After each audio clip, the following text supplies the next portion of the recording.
भिलाई के छावनी थाना क्षेत्र अंतर्गत एक चाकूबाजी की घटना निकलकर सामने आई है, जहां मां और बेटे के ऊपर धारदार हथियार से हमला किया गया। मगर इसकी जो कहानी है वो काफ़ी रोमांचक है।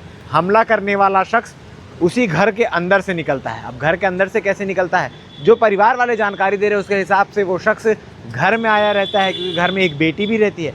उसके साथ कुछ गलत नियत से आता है घर में, और जब उसके आने पर घर वाले जग जाते हैं तो उसे देखकर अपने आप को बचाने के लिए वो दोनों पर धारदार हथियार से हमला कर भाग जाता है।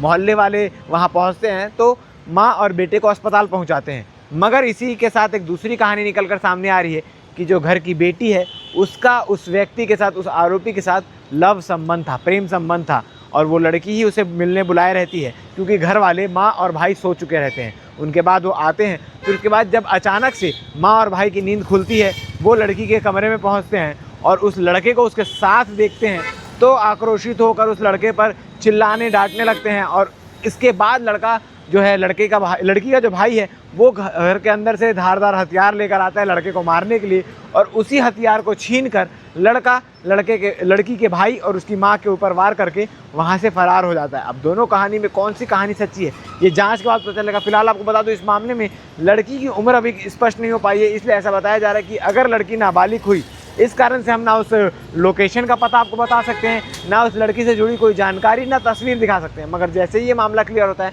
हम आपको डिटेल स्टोरी बताएंगे कि आखिर उस घर में कल रात को क्या कुछ हुआ था।